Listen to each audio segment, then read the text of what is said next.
Hey, salut les fifous de l'ERC. Allez, petite news sur les modifs que j'ai faites. Donc, vous avez pu voir sur la dernière vidéo, pour ceux qui suivent, que cette roue-là avait tendance à bloquer. Et là, vous pouvez voir que ça bloque plus du tout. Ça tourne crème. Donc, comment j'ai fait? Bon, déjà, J m'a bien conseillé, hein. Il m'a dit ça vient de ton hexagone, l'hexagone plastique, qui est fourni dans le kit, qui est simplement mal proportionné, un peu trop épais. Donc il m'a dit bah tu grattes, tu enlèves de la matière, c'est ce que j'ai fait. Alors imaginez, bien sûr là c'est un hexagone métallique, c'est pour vous montrer l'exemple, j'ai pas envie de démonter, on va gagner un peu de temps. Imaginez que c'est l'hexagone plastique, et ben je suis venu gratter comme ça, tout doucement.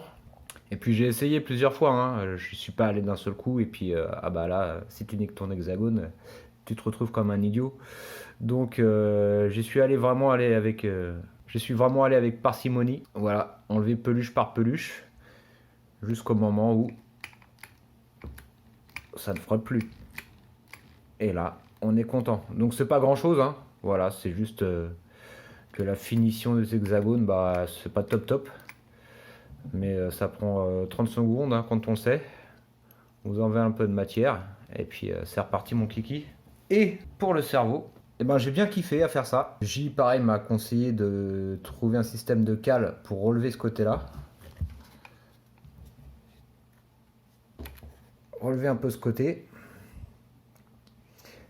Et en faisant ça, moi en cherchant un système de cale, alors j'ai cherché, j'ai tout essayé.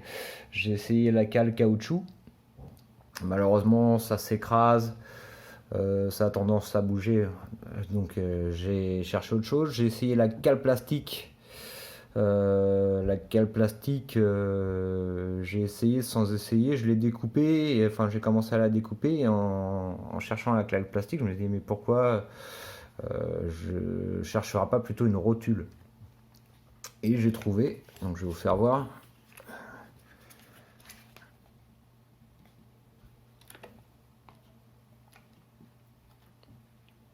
J'ai trouvé une rotule plus longue. La rotule d'origine, je l'avais mise quelque part, elle a dû rouler bien sûr. Voilà, je l'ai retrouvée, elle est là. Et donc je l'ai remplacée. J'ai plein de petites pièces en stock par une rotule légèrement plus haute. Mais j'ai également rajouté deux petites rondelles d'un mm chacune, ce qui fait un 1000 au final. Et donc avec une vis plus longue forcément. Et j'ai fait que j'ai fixé avec un écrou et un contre-écrou. Tout ça au frein filet. Donc ça devrait pas bouger. On devrait être plutôt pas mal. Mais c'est pas tout. J'ai également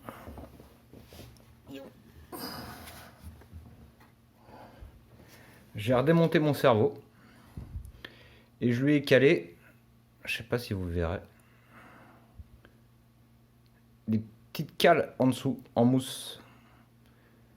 Parce que quand j'ai fait mon premier test avec ce montage là, avec la nouvelle rotule, qui est exactement du même diamètre et tout, juste un peu plus haute, donc ça c'est cool.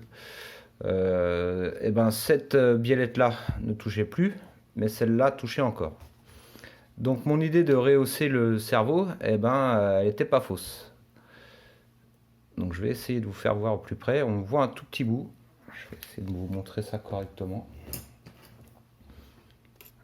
Ici, c'est pas évident. Voilà, ici en fait il y a un petit bout de mousse qui dépasse. Donc c'est... je vais vous montrer. Je vous montre tout. Si je la retrouve, où est-ce que je l'ai mise? Ouais, elle est là. Un bout de mousse comme ça, donc qui peut un peu s'écraser, hein. J'ai coupé deux bandes que j'ai mis sous mes cales de chaque côté. Et pareil, ça le rehausse d'un demi-mille quoi, ou d'un 1000. On va pas chipoter, mais vous avez compris le principe. Et donc bah, je vais vous faire voir. Ah et oui, j'ai aussi joué.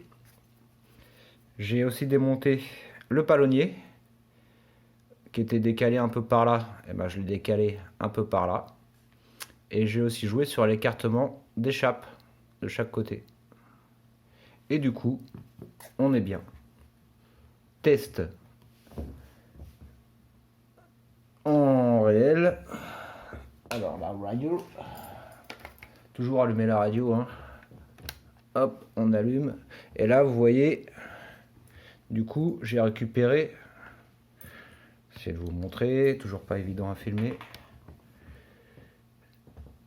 J'ai récupéré tout mon angle de braquage. Voilà, en fait, sur le 6, c'est l'équivalent de 0, quoi. Donc, je suis vraiment à fond. J'ai récupéré tout mon angle de braquage. Et vous allez voir que c'est nickel. Donc ça demande quelques petits réglages, c'est ça le modélisme. Et franchement, j'ai kiffé faire ça. J'ai vraiment kiffé. Ça m'a bien occupé et j'ai fait mes petits essais, mes recherches. Et ouais, c'est franchement que du kiff. Vous voyez, angle de braquage nickel. Et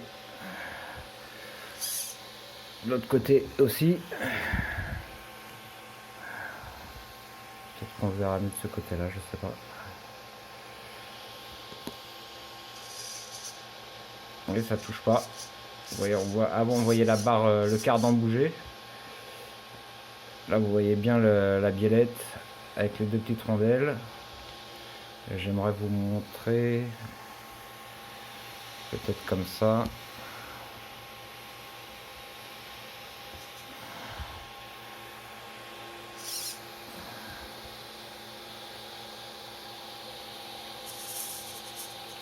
Vous voyez, ça passe au-dessus. Et mais là et là, ça touche plus. C'est dommage que je puisse pas vous faire voir qu'il y a un petit jour, hein, qu'il y a bien un petit jour. Parce que je suis fier. Oui, je rappelle. Voilà, là on voit. On voit qu'il y a le jour. Vous voyez, ça touche plus, le cardan bouge plus. Donc c'est tout bon. Bon, je réponds au téléphone et je vous reprends. Donc jouer avec l'inclinaison du palonnier, jouer avec l'écartement des biellettes, rehausser, mettre des petites cales sous le cerveau et un petit système de rehausse. Et on est bon. Donc je suis content parce que j'ai quand même récupéré mon angle de braquage. Et puis j'ai réussi à bricoler ça. Donc voilà, on est bien. C'est ça le modélisme, hein. Il y a des petits trucs à modifier. C'est même sur les maquettes plastiques, parfois il faut modifier une pièce parce que le moulage est mal fait. Bon bah voilà, ça arrive sur l'hexagone. Mais c'est vraiment rien. Et puis le petit bricolage cerveau, si ça peut servir à quelqu'un. Et bah merci J, merci à vous tous. On se tient au jus pour la suite. Portez-vous bien, merci d'avoir regardé. Et n'oubliez pas de kiffer. Salut!